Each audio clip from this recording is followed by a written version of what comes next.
बिस्मिल्लाहिर्रहमानिर्रहीम। खातिन हज़रात, मैं हूँ अख्तर अब्बास और आपके सवालों के साथ हाज़िर हूँ। अस्सलाम वालेकुम। अच्छा जी, पहला जो सवाल है वो एमशा ने कहा है कि सर जी, अगर लड़का और लड़की दोनों की दूसरी शादी हो और दोनों ही तलाक याफ्ता हों तो लड़की को किन बातों का ख्याल रखना चाहिए?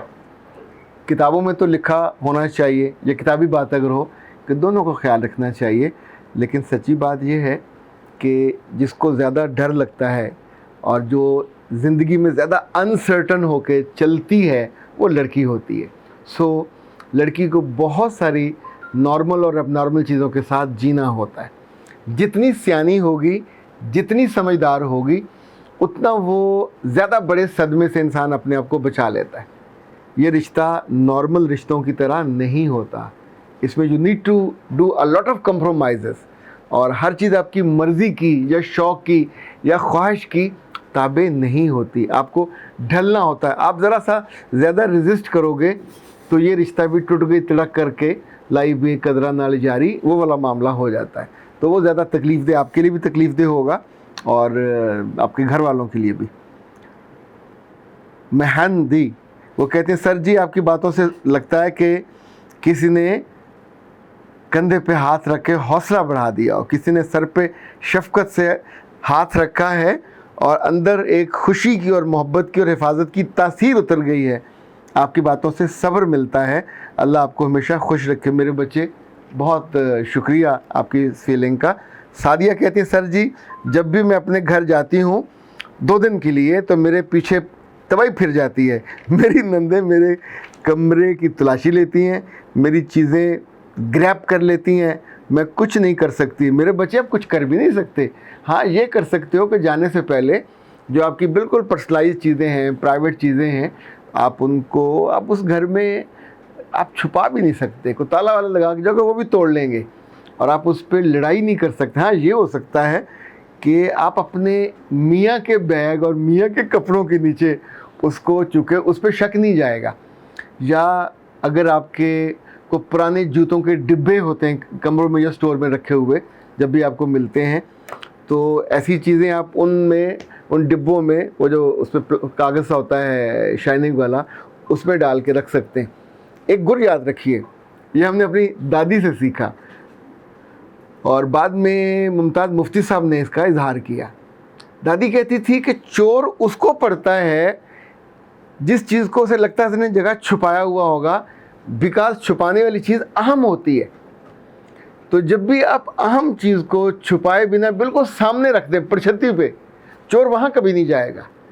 पुरानी औरतें, अगर आपको याद हो तो कप्पों में आटा रख के, तो आटे के अंदर अपनी पूरे जेवर, अंगूठियाँ, ये तो बहुत बाद में जब चोरों को पता चला कि वहाँ भी हो सकती हैं, लेकिन तब तक चोरियाँ फिर उस तरह की होनी बंद हो गई थी। तो ये जो परछत्ती है या जो बर्तन है, इन पे ध्यान ही नहीं जा रहा होता। बहुत सी ख़वातीन हैं वो अपने किचन की जो जगह हैं वहाँ चीज़ें छुपा जाती हैं। तो छुपाने का क्या है, आप धीरे धीरे जब आपको समझ और अकल आएगी और आप सियानी हो जाओगी तो फिर मुमकिन है 1-2 इंसान चोर खाने बना लेता, वहाँ चीज़ें रख लेता। लेकिन एक और चीज़ है, इस पास ज़हन तस्लीम कर लीजिए, ये होना ही होना होता है। सास जब तक ज़िंदा, वो भी बहुत कम है जिनको अकल आ जाती है, नंदों को नहीं आती। और वो एक इश्तियाक होता है कि हमारे भाई ने इस पर क्या क्या लुटाया है और इसने क्या क्या चीज़ हमसे छुपाई है। हालांकि मतलब बंदा को भंग का कारोबार थोड़ी कर रहा होता है कि उसने छुपा के रखा हुआ होगा, भाई जो है उसी घर का है, सबसे हो के आता है। लेकिन तो बच्चे इसको इशू मत बनाइए, आप इशू बनाएंगे तो फिर प्रॉब्लम हो जाएगा। निमरा कहती है, सर जी मेरे मियाँ मुझको नए दोस्त बनाने से मना करते हैं। तो मेरे बच्चे मना हो जाओ, सिर्फ मियाँ को दोस्त बनाओ, घर में दो चार लोग हैं उनको दोस्त बना लो, बाकी पंगा ना लें। अच्छा जी, आज का जो असल मौजू है वो ये है कि मुझसे इसरा ने कहा कि सर बीवी की ग़ीबत करने का ज़्यादा मज़ा आता है। तो मैंने सोचा मैं आपसे पूछता हूँ, आप में से जो मर्द हैं वो बताएं तो क्या ग़ीबत करने का और वो भी बीवी का ज़्यादा मज़ा आता है? मुझे लगता है ये थोड़ा आसान काम होता है और इसके अंदर इंसेंटिव बहुत होता है। गुनाह में आमतौर पे मज़े का इंसेंटिव होता है, हराम में भी इंसेंटिव होता है। यानी आपको एक अनजानी अननोन दुनिया में जाने का पता नहीं वहाँ कैसा होगा, अल्लाह ने क्यों मना कर दिया हो, तो हम वो हराम काम करने पे यानी शैतानी वसवास या वसवसे क्या चीज़ है। आप अच्छे खासे सुकून में होते हैं तो एकदम से आप उस तरफ मुतवज्जो हो जाते हैं। बहुत से रीजनेबल मर्द जो दफ्तरों में बहुत ही शानदार बॉस होते हैं, बहुत ही उम्दा, घर में अपने माँ के ज़रा से उकसाने पे उस बीवी के बारे में इतनी आसानी से ग़ीबत शुरू कर देते हैं कि कोई बंदा उनकी पर्सनैलिटी के इस पहलू को पकड़ ही नहीं सकता।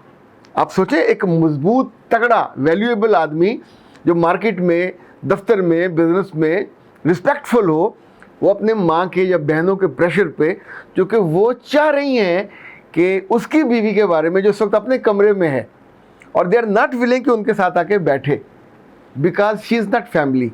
ये उसको घर लाने के बावजूद फैमिली समझने पे आमादा नहीं है। कभी कभी तो कह देते हैं, ये हमारी फैमिली की बात हो रही, तुम ज़रा अपने कमरे में चले जाओ। That's to insulting. ग़ीबत के बारे में मैंने जब बहुत साल पहले करनी छोड़ी, ये आसान होता है, मज़ा आता है आपको। अब मैं अपने दोस्तों की महफ़िलों में, इवन जानने वालों की महफ़िलों में बिल्कुल उन मौज़ूआत पे ख़ामोश हो जाता हूँ, नहीं बोलता। लेकिन लोग पूछें भी, कुड़ने सुड़ने का जो एक माहौल बना हुआ होता है, तो मैं अपनी ज़ुबान को ख़राब नहीं करता। अल्लाह के रसूल ने फरमाया था कि अपने मरे हुए भाई का गोश्त खाने जैसा ये है ज़ालमाना काम। तो बीवी भी तो इंसान है, क्या बीवी की ग़ीबत जायज़ हो जाएगी?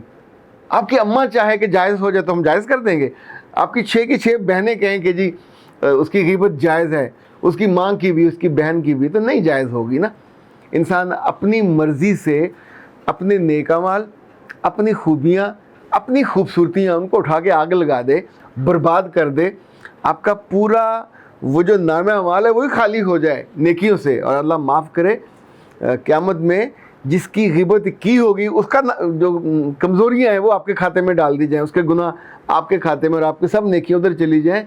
तो वहाँ तो एक एक रुपल्ली का, एक एक पाई का आपको चाहिए होगी। ज़रा सा ऊंच नीच हुआ और आपका जो पदरा गिरा तो अल्लाह माफ़ करे हाविया, और उससे बचत कोई नहीं है। इंसान तसव्वुर नहीं कर सकता। कम से कम सज़ा ये है कि ऐसे जूते पहनाए जाएंगे आग के कि जिसमें से इंसानी दिमाग खोलने लगेगा। तो किसी का दिमाग ख़राब है कि ऐसी बेवकूफ़ी करे, लज़्ज़त आती है, इसमें कोई शक नहीं है। किसी की भी ग़ीबत करते हुए अच्छा लगता है, पर ज़रा अपने ज़ुबान को दांतों के नीचे दबाना सीखें, और उसका फिर मज़ा जो आपको बाद में आएगा, आपकी आंखें ना चमकें, आपके चिक्स ना ग्लो करें, आपके दिल में वो जो बुलबुलियाँ उठती हैं जी, और ख़ुशी से आप मुझे फिर फ़ोन करेंगे, सर आपके कहने पे मैंने आज 2 लोगों की, जिनकी 2 बीवियाँ हों, अपनी बीवी की ग़ीबत करने से मैं रुका। अच्छा, कभी कभी लोग अपनी बहनों की ग़ीबत अपनी बीवियों से भी करने लग जाते हैं, वाइस वर्सा।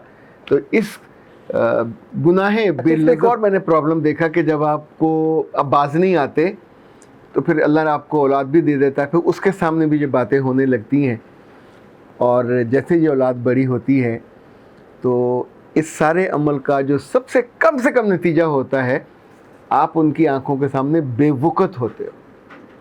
अगर औरत ये करती है वो बेवकूफ़ होगी, अगर मर्द ये करता है तो वो बेवकूफ़ होगा। यानी एक ही नस्ल के बाद आप अपनी इज़्ज़त, इकराम, एहतराम वो खो बैठते हो। अच्छा जी, अब मैं आपको एक और बात बताऊँ। अल्लाह के रसूल सल्लल्लाहु अलैहि वसल्लम से हम बहुत मोहब्बत करते हैं, पता नहीं करते हैं कि नहीं करते, दावे बड़े करते हैं। हम उनके नाम पे हाथ भी चूमेंगे, ड्रामों को देख के हाथ भी यहाँ लगाएंगे, और वी फील कि हमें उनसे बहुत इश्क है और मोहब्बत है। उन्होंने 3 कामों से मना किया। जिसे इश्क हो उसका तो बंदा लफ्ज़ नहीं ज़ाया होने देता। उन्होंने दूसरों की तौहीन करने से मना किया, उन्होंने दूसरों का तमस्खर उड़ाने से मना किया, फ़ख्र और तकब्बर उससे भी मना किया। आप सोचिए, बीवी क्या इंसानों में नहीं आती, आप उसका तमस्खर उड़ाओ, माँ बाप और बहन भाइयों के बीच में उसके कपड़ों पे, उसके किसी गलती पे उसकी तौहीन करो, कभी उनको दिखाने के लिए कि yes I am too strong और मैं जब चाहे इसकी चुटिया पकड़ के इसको झंझोड़ सकता हूँ, या शाउट करो और उसके खाने पे, उसके पकाने पे कोई ना कोई एतराज़ जड़ दो। ऐसे लोगों को आप कभी इवन नौकरानियों और मेड्स के साथ बदतमीज़ी करते नहीं देखेंगे। लेकिन ये तो बेचारी चूँकि she is being considered as a slave, تو آپ غلام کے ساتھ بدتمیزی اور بد تہذیبی کرنے پہ آمادہ ہوتے ہو، تو صرف یہ بدتمیزی نہیں ہے، یہ اللہ کے رسول صلی اللہ علیہ وسلم کے حکم کی ڈیویشن ہے، توہین ہے، انحراف ہے، انکار ہے۔ یہ بیوی اگر ایک لمحے کو بیوی نہیں ہے تو بھی انسان تو ہے، مسلمان بھی ہے، دونوں صورتوں میں وہ پوری پابندی اس پہ بھی لگتی ہے۔